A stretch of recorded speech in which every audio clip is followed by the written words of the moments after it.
tubahaye ikaze kuri African Deals Domaine, aho uyu munsi tugiye kubagezaho ikiganiro cyacu cya mbere cyitwa imbwirwaruhame, aho tuzajya tubagezaho ibiganiro bitandukanye byagufasha mu kuzamura iterambere ryawe rya buri munsi, kandi aho tuzajya tubagerera ku bayobozi batandukanye kugira ngo babashe kubagezaho ibintu bitandukanye byatuma aho muri hose mugira intambwe y'ubuzima mwatera mu bijyanye n'ubukungu. Kandi njye ugiye kubagezaho iki kiganiro twise imbwirwaruhame kuri African Deals Domaine nitwa Dieudonné Nshimiyimana. Muri aka kanya rero twaguteguriye ikiganiro kijyanye n'ibyatuma abaturage batangira ubushya cyangwa se icyo twita bizinesi, ariko nanone nusanga ibintu ubyujuje ubwo uraba watangira bizinesi kandi ikabasha kugenda neza no kubona abakiriya, kandi ukazanayikomeza no mu gihe kiri imbere. Mu by'ukuri rero nusanga ibi bintu ubifite utwandikire muri comment, ariko nudasanga byuzuye aho utuye cyangwa se aho ukorera cyangwa se aho ugenda, mu by'ukuri nabwo utwandikire muri comment kugira ngo tugende tubiganiraho, kugira ngo mu gihe kizaza tujye tugenda tubarangira cyangwa se tubahuza n'ibice byujuje ibyo mukeneye kugira ngo mube babasha gukora bizinesi cyangwa se gutangira ubucuruzi bushya. Rero hari ibintu byatuma utangira bizinesi, ibyo bintu byagusunikira mu kwitangira bizinesi rero ubyumve, kuko byanga bikunda nta muntu uzigera aguhemba umushahara hanyuma uwo mushahara yaguhemba uko waba ungana kose ntabwo ushobora kubukemurira ibibazo cyangwa se ngo ukemure ibyifuzo byose. Ubundi abahanga batubwira ko ibyo umuntu akeneye mu buzima bwe bwa buri munsi byinshi cyane, ku buryo nta bushobozi yabona bujyanye n'amafaranga. Ariyo mpamvu ibyo babyita muri ekonomi nibyo bita scarcity. Hanyuma ariko noneho bitewe ko ibintu dukenera ari byinshi cyane, bituma dukora urutonde rw'ibyo dukeneye, hanyuma bigadusunikira kugira amahitamo muri bya bindi byose dukeneye. Hanyuma ibyo nibyo bita choice mu rurimi rw'icyongereza, iyo wagize ibyo uhitamo bijyananye n'ubushobozi ufite, hanyuma ibisigaye uko uzagenda ubona uburyo ukagenda nabyo ubigura buhoro buhoro, ariko na bya bindi wari ukeneye mbere byatumye ugira amahitamo burya nabyo biba birimo gusaza, cyangwa se nabyo uri kugenda wongera usanga nabyo ubikeneye. Nguko uko uruhererekane rw'ibibazo tugira mu buzima tugenda turunyuramo, tukagenda tubasha kubyitwaramo neza, tukabasha gukemura ibyo bibazo. Ariko nanone hari ibintu byatuma abantu cyangwa se umuntu ku giti cyiwe atangira ubucuruzi bushya kugira ngo yunganire amafaranga cyangwa se uburyo yinjizamo amafaranga, byatuma kandi nanone abasha gukemura ibibazo ahura nabyo mu buzima, kugira ngo ibibazo rero bitaza kutubana ingutu. Niyo mpamvu burya kwihangira umurimo nabyo biri mu kintu gituma umuntu abasha gutera imbere. Reka rero tuze muri rusange tugusobanurira ibi bintu kugira ngo ugende ubisobanukirwa. Reka tuze turambura iki kiganiro imbwirwaruhame uzajya ukurikirana kuri African Deals Domaine, twizera ko wamaze gukora subscribe ndetse kandi nawe utarayikora wayikora kugira ngo ibiganiro byacu n'amakuru atandukanye bijye bibasha kukugereraho igihe, kandi wibuke gukora ya comment ndetse na share kugira ngo n'abandi bajye bakurikirana ibiganiro byacu. Ikaze rero, reka tuze turambura iki kiganiro.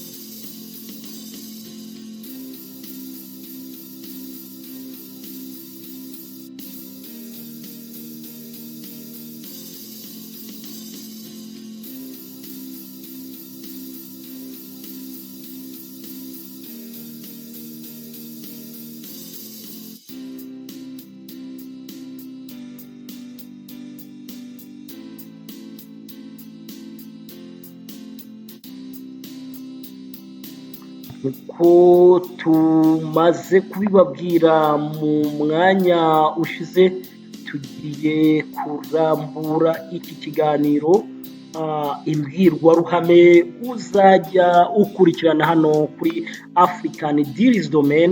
Ari nayo mpamvu burya tuba tukubwira tuti twaguteguriye ibintu byiza gusa muri buno buzima, ku buryo kudakora subscribe kuri African Deals kuba ari uguhomba. Hanyuma rero batubwira ko bimwe byatuma ukora ubucuruzi cyangwa se watangiza ubucuruzi cyangwa se bizinesi nshyashya, harimo icyo twita turabishyira mu bika cyangwa se turabishyira mu byiciro bigera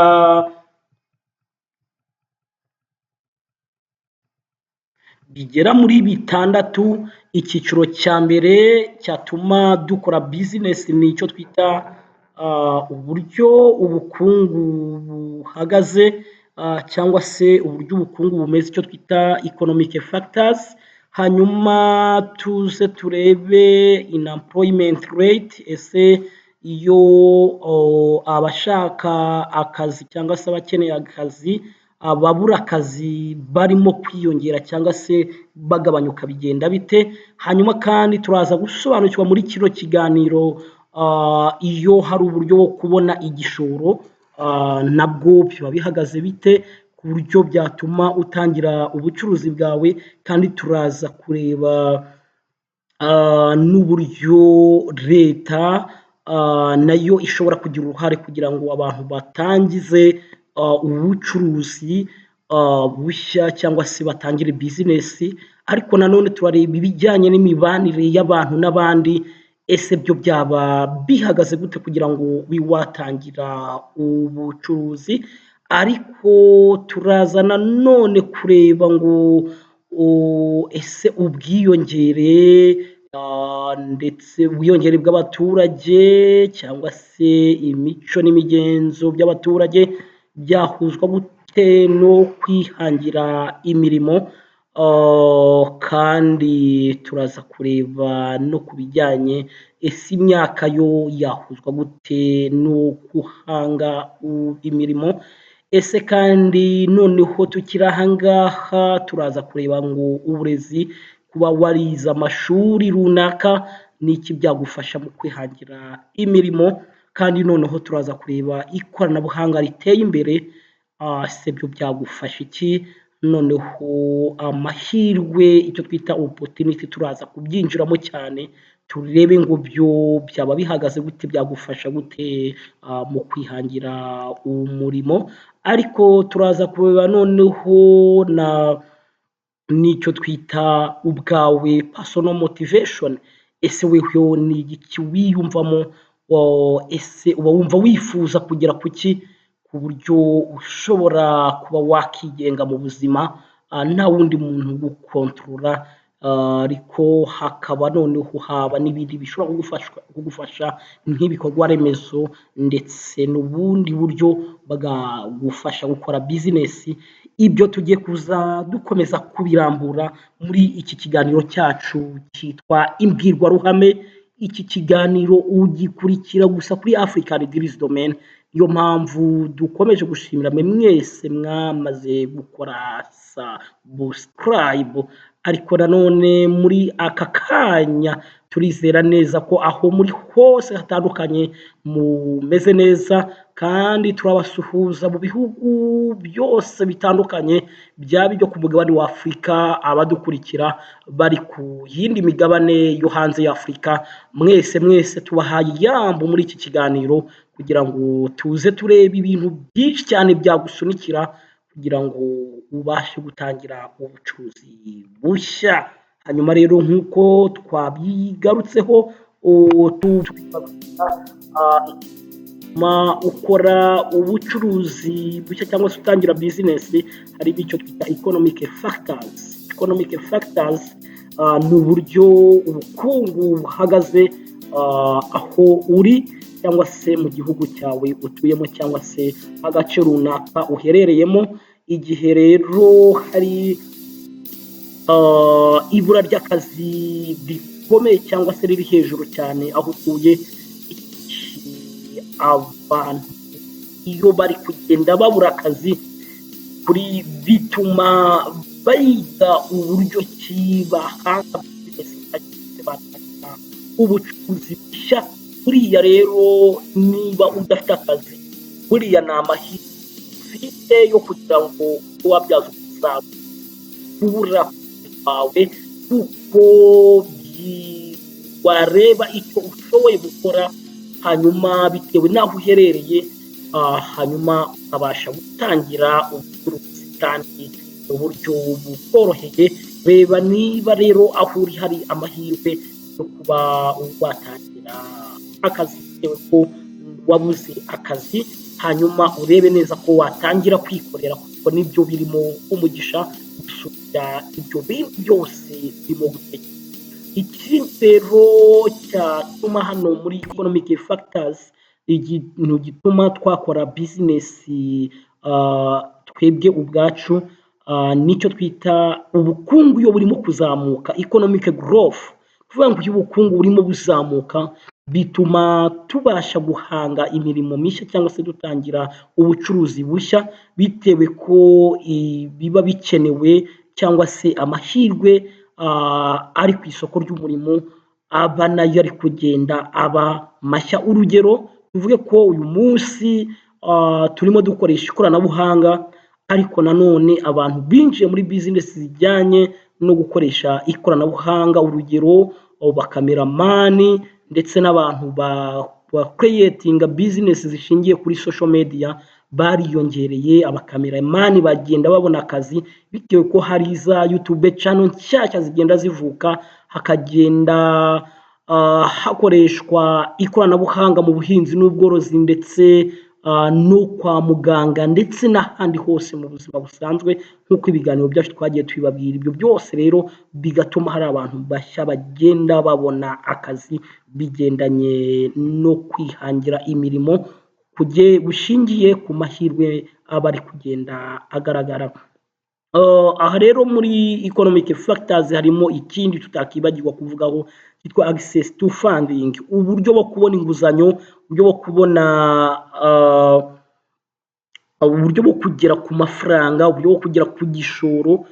Mu by'ukuri iyo hari amabanki akora neza, amabanki yegera abakiriya babo, ndetse kandi kubona inguzanyo bikoroshywa, icyo gihe ni ibintu bituma abantu babasha gukora bizinesi kandi ibintu bikagenda neza. Reka tujye kuri factor ya kabiri yitwa social, imibanire n'abantu hagati yabo ndetse n'imibanire muri rusange, uburyo umuntu azwi, uburyo amenyekana, igituma ibicuruzwa byawe abantu babimenya, ibyo nabyo biri mu bintu byatuma utangira bizinesi yawe. Rero manza wigenzura neza, urebe niba imibanire yawe n'abandi bantu imeze neza. Aha rero harimo icyo twita entrepreneur culture, aho abantu bose baba bafite umuco wo kumva ko bagira udushya bakora ndetse bakabasha no kugira icyo bakora mu buzima. Batangiye mbibabwira ko buriya umushahara uwo ari wo wose waba uhembwa, icyitwa umushahara ni ukuri nta kintu na kimwe iyo ubaze usanga umushahara uba waruta cyane kuba wikorera. Ni byiza, ariko nanone ushobora no kubukora n'umushahara ukaba unikorera kugira ngo bya bindi twavuze byitwa sikasi buze kuzagenda wongera inkamu yawe kugira ngo izaze ifasha umushahara wawe iturutse muri bizinesi yawe ku nyungu wagiye ubona. Niyo mpamvu rero iyo abantu biyumvamo umuco wo gukora ubucuruzi, ni ukuri bituma abantu bakora bizinesi kandi zikagenda neza, kuko ibitekerezo biba bihora byisukiranya byo kuba twakereyetinga cyangwa se twatangiza ubucuruzi bushya, bitewe ko amahirwe y'aho gukora izo bizinesi aba ahari. Rero hari ikindi twita muri social factors, hari social network. Social network abantu narabibasobanuriye kenshi cyane, ntabwo tuvuga network bya bindi abantu bavuga, ahubwo network ni ijambo ry'icyongereza ariko rikunda gukoreshwa mu ikoranabuhanga. Mu yandi magambo ni relationship, imibanire. Ni ukuvuga ngo uburyo washobora kubana n'abantu ukabyaza amahirwe umusaruro abantu muziranye. Buriya abantu muziranye uzabirebe iyo ukoze bizinesi, abantu muziranye nibo babasha kuza kukubera umukiriya. Niyo mpamvu rero buriya kubana neza n'abantu ni ingenzi mu buzima, kuko bituma bizinesi iyo ari yo yose ukoze ni ukuri igenda neza. Kandi iyo ubana neza n'abantu uhita ubona ibyo bakenera cyane, hanyuma ibyo bintu bikaba byagusunikira kuba watangiza ikigo cy'ubucuruzi, kugira ngo ba bantu muziranye bere kujya bajya kugurira ahandi. Mubirebe neza, ntabwo byo tuza kubitindamo cyane kuko turimo kureba ikintu cyatuma ukora bizinesi kandi ibyo bintu ukaba ubibona, urabyanga bikunda ubanye n'abantu, abo bantu ubanye nabo cyangwa se muziranye nibo batuma noneho bizinesi yawe yihuta. Ariko nanone muri kino gihe cy'ikoranabuhanga nabwo turaza kubigeraho, bituma abantu muziranye iyo bakuziho ubunyangamugayo, mukaba muziranye n'abakiriya bawe, bagenda bakurangira abandi bantu, ibyo bintu bikagenda neza. Rero niba ufite abantu muziranye cyangwa se ukaba wumva ubana neza n'abantu, tangira utekereze ikintu cyatuma ukora ubucuruzi, utangira ubucuruzi, kuko ba bantu muziranye bakuzi bazaba aribo bakiriya bawe. Reka dukomeze n'indi factors ya gatatu twita demographic factors. Uburyo abantu hari uburyo abantu bagenda biyongera. Kuba abantu bagenda biyongera muri karitsiye, ugasanga ahantu hari umudugudu hahindutse isantere ivuyemo ntuza tawuni ivuyemo siti. Abantu kuko baba bagenda biyongera aho hantu, buriya nabyo aba ari amahirwe cyane ko abo bantu uko baza baba bakeneye serivisi zitandukanye, bakeneye no kugura ibintu bitandukanye. Ibyo rero iyo ubona hari amahirwe yo kuba abantu biyongera ahantu utuye cyangwa se mu gace runaka ukaba ukazi, burya haba hari amahirwe yo kugira ngo ube wahashinga bizinesi. Muzabicunge cyane iyo abantu bari kwiyongera mu gace runaka, bitewe no kuba aho hantu hari kugenda hakura mu bikorwa remezo, cyangwa se kugenda haba amasantere akomeye cyane, abantu bajya kuhatangira ubucuruzi. Uzabicunge nko muri karitsiye y'iwanyu, uzahasanga hari amabanki yahaje bitewe ko hateye imbere nyine hagiye hazamuka, hari ubucuruzi bwinshi butandukanye, hari abari muri hospitalities industries, hari abari mu buhinzi n'ubworozi, hari mbese buri kimwe cyose umuntu akoze kibasha kugenda n'ubucuruzi bundi busanzwe. Rero tekereza ngo nakora iki bitewe ko abantu aho utuye cyangwa se aho uri ari abantu bagenda biyongera. Hanyuma rero aha n'imyaka nayo burya igira icyo ivuga mu kuba watangira bizinesi. Iyo abantu b'urubyiruko barimo kugenda biyongera cyane, burya ni byiza cyane ko abo bantu b'urubyiruko baba bari kugenda biyongera, ni byiza ko batangira gutekereza icyo bakora, icyo twita ibikorwa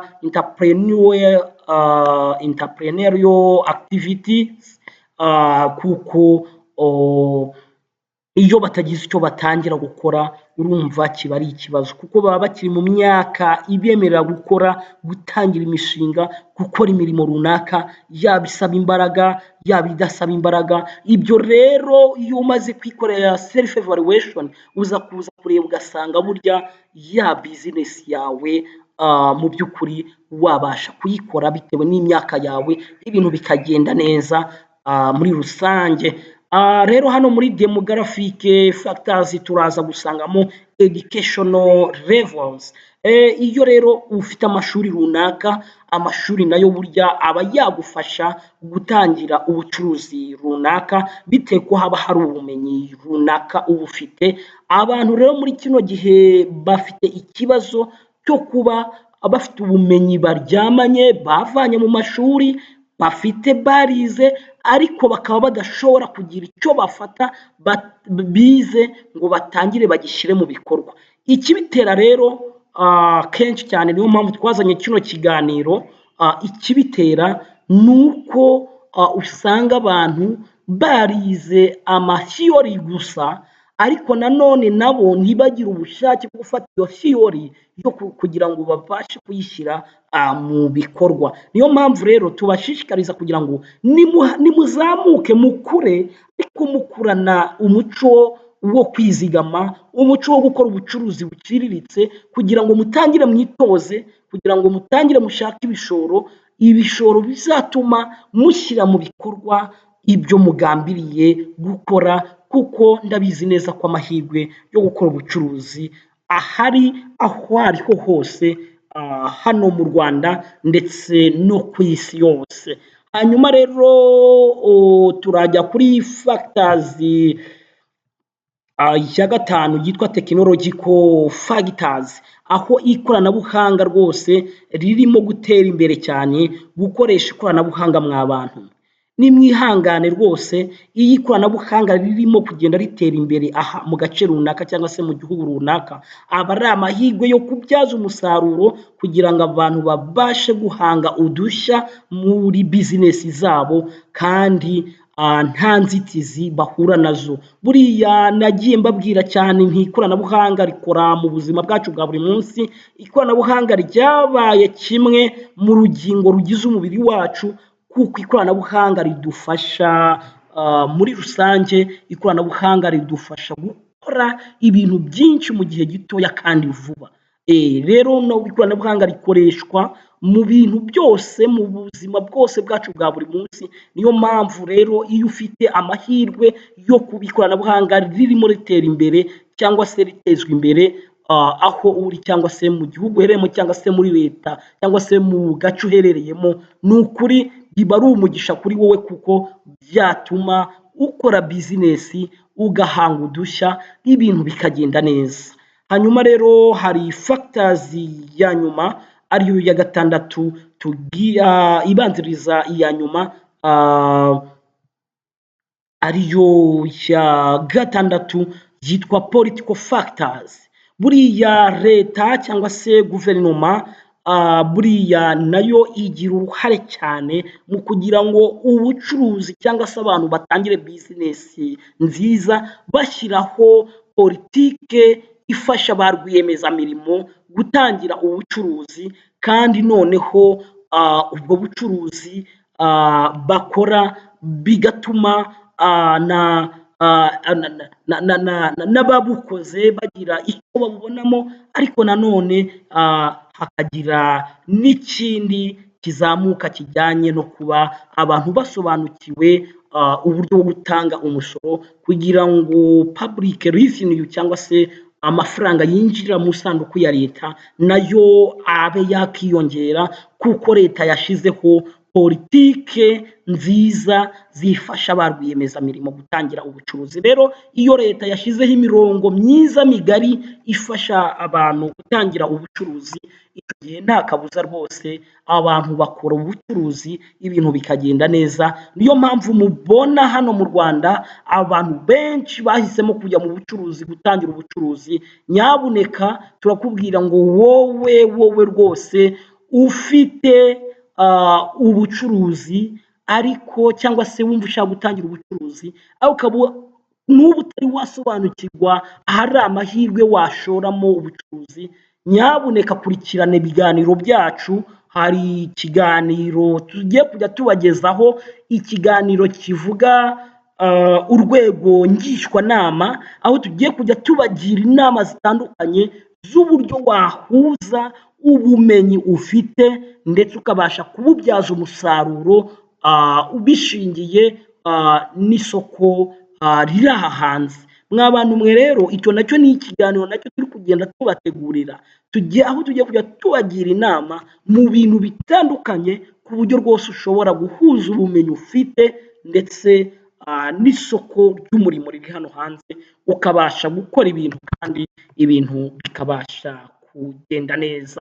Hanyuma rero iyo nyine twabivugaga ko leta yashyizeho imirongo myiza migari ibereye buri wese, ku buryo ibyo nabyo biri mu kintu gikomeye cyane gituma abantu bakora bizinesi mu bwisanzure. Niyo mpamvu mwagiye mubona imisoro imanuka, niyo mpamvu mwagiye mubona ibintu byinshi hano mu Rwanda. Rwose ibintu bimeze neza kandi ibikorwa remezo bihagaze neza, aho bitari rwose mugenda mubona ko leta igenda ishyiramo imbaraga cyane kubegereza ibikorwa remezo, amazi, amashanyarazi ndetse n'imihanda myiza, kugira ngo bibafashe ubuhahirane hagati y'abaturage bagize igihugu runaka cyangwa se agace runaka. Hanyuma rero dusoza iki kiganiro turavuga kuri iyi factor ya nyuma yitwa personal factors. Personal factors harimo icyo twita desire for independence, kuvuga ngo wowe ubwawe niba wumva ushaka kwigenga, ukaba wumva udashaka gutotwa cyangwa se kuvugishwa nabi cyangwa se kuba mbese ushaka kuba wakora akazi kawe igihe wagateganyirije, niba ari saa sita na nimugoroba. Buriya abantu bakorera abandi ntabwo ufite uburenganzira bwo kwica amasaha y'akazi, ariko ntabwo natwe iyo twikora twita amasaha y'akazi. Ariko mu by'ukuri ushobora kuba wikorera ukavuga uti ngiye bizinesi yanjye ngiye kujya nyikora kuva saa moya z'umugoroba kugera saa moya za mu gitondo cyangwa se saa 12 cyangwa saa 11 z'umugoroba, kuko igihugu iyo cyashyizeho ya mirongo myiza twavuze, amasaha 24 nyine murumva ko abantu babasha gukora. Ariko nanone tuba tugomba kubahiriza ya mabwiriza n'ubundi leta ibiduha yo kugira ngo tubashe gukora bizinesi neza nta kindi kibazo gihari. Ubwo nabyo iyo uri rwiyemezamirimo ayo makuru uba ugomba kuyakurikirana. Noneho rero iyo ushaka kwigenga, buriya iyo ukorera abandi nta kwigenga uba ufite, kuko igihe baguhereye akazi n'igihe cyo kugikorera nibo baba bafite controle ku kazi urimo gukora, bitandukanye rero n'igihe wabashije gutangiza ubucuruzi bwawe, uba uri self employed kandi uba uri independent, uba wigenga ku giti cyawe ku buryo uba wikontorora. Ni ukuri ni wowe uba wiha umurongo, nta wundi muntu uba ushaka kuba uba ukeneye ko yaza kuguha ibindi bintu runaka cyangwa kubwira ibindi biki. Ibyo rero iyo hariho kuba umuntu yumva akeneye kwigenga muri we, rwose atangira bizinesi. Rero ntukazajya ureba abantu nabi ngo ikijisho nyine bari kukubwira ibyo ugomba gukora kuko bizinesi ntabwo ari iyawe, ariko iyo bizinesi ari iyawe ari weho wayitangiriye bituma ugira umutuzo ndetse n'umutekano wo kuba ugomba gukora uko wumva ubyifuza. Niyo mpamvu rero ari byiza gutangira bizinesi yawe kugira ngo nawe wihe amahoro, wihe umutuzo muri rusange. Ikindi dusanga muri personal factors ari passion for an idea. Hari abantu baba bafite ibitekerezo, baba bafite ibitekerezo rwose, yumva igitekerezo kimubyiga cyo gukora ubucuruzi cyangwa se bwo kugira igitekerezo runaka cyatuma akora product runaka cyangwa se serivisi runaka aha abandi bantu. Icyo gihe rero icyo bitekerezo biba biri kukugwaniramo, uragomba gutoranyamo igitekerezo cyiza gituma utangira ubucuruzi, ugatangira nawe bizinesi, ugatangira ukikorera ibintu bikagenda neza. Reka gutuma rero ibitekerezo bikomeza kukugwaniramo hejuru yo kuba udatangira ubucuruzi. Ariko nanone mwibuke bya bintu by'ibanze twagiye tubabwira mu biganiro byacu byahise, bibafasha kugira ngo mubashe kwegeranya ibitekerezo byanyu. Ibyo bitekerezo mubishyire mu nyandiko, icyo twita business plan, hanyuma nimumara gukora business plan mwa bantu mwe, ijye kuyobora ikintu kimwe ku kindi uzajya ukora, kandi n'igihe uzajya ugikorera n'ugomba kugikora uwo ari we, kugira ngo ibintu byawe ntukajye ubikora mu kajagari. Iyo ukoze ibintu mu kajagari bituma utagera ku ntego zawe, kuko iyo ukoze ibintu mu kajagari, kimwe uragikora mu kanya, ikindi ukagikora mu yandi masegonda akurikiyeho cyangwa mu yindi minota ikurikiyeho, ibyo bintu ntabwo bigera ku ntego. Ariko iyo ufite uburyo wapanze ibintu byawe neza ku murongo, n'igihe uzabikora n'uko uzabikora, ibintu bigenda neza. Rero nawe utazi gukora business plan, komeza urebe ibiganiro byacu unakora subscribe kugira ngo ibyo bintu byose ujye ubimenya, utuntu twose tw'ubwenge twatuma utera imbere, ugira ikintu nawe wakikorera. Ni ukuri ibyo byose turahari kugira ngo African Deals Domain bitandukanye. Rero bibutse ko ushobora kuduha igitekerezo cyawe muri comment, ariko nanone ushobora gukora subscribe kugira ngo ibiganiro byose n'amakuru tugenda tugezaho byose ugende ubibona kandi bijye bikugeraho igihe. Reka rero tugana ku musozo tuze tubibutsa ibyo twavuze ko byagufasha gutangira ubucuruzi cyangwa se byafasha gutangira uwo ari we wese gutangiza ikigo cy'ubucuruzi kandi ibintu bikagenda neza.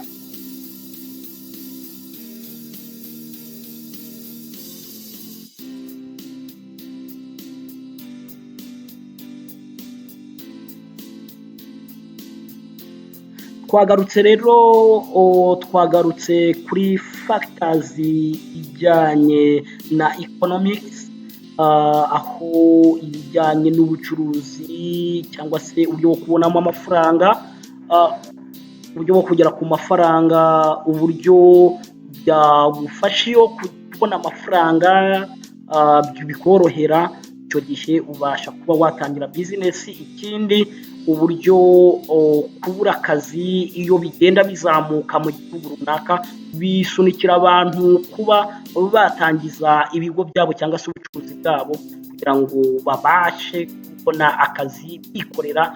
Kandi ikindi, iyo ushobora kuba wabona igishoro, nabyo ni ibintu byatuma ukora bizinesi yawe. Kandi ikindi, iyo amategeko n'amabwiriza cyangwa se politike ya leta ifasha abantu kuba bashyizeho imirongo migari ituma abantu bumva bakora bizinesi bishimye kandi banezerewe. Hari ikindi rero twavuze kijyanye n'imibanire, niba uziranye n'abantu, niba ubana neza n'abantu, ayo ni amahirwe ugomba gushoboza kuyabyaza umusaruro. Abo bantu bizinesi ukora bajye bakubera abakiriya ndetse bajye bakuganira n'abandi, ibintu bigende neza, bimeze neza.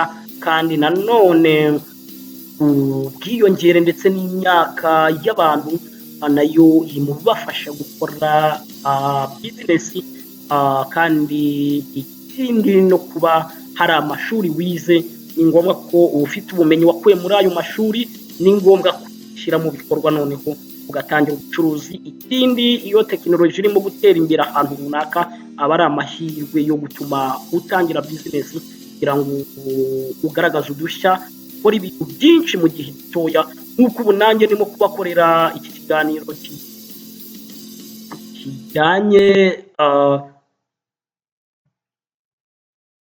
nk'uko nanjye muri aka kanya ndimo nabateguriye ikiganiro kijyanye n'imbwirwaruhame kizajya gitambuka hano kuri African Deals Domain, ariko mu kanya ndaza kubakorera n'amakuru araba yiriwe avugwa hano hirya muri iyi si dutuyemo no hirya y'imipaka hose ndaba nahageze kugira ngo mbabwire amakuru yiriwe acaracara hirya no hino ku isi.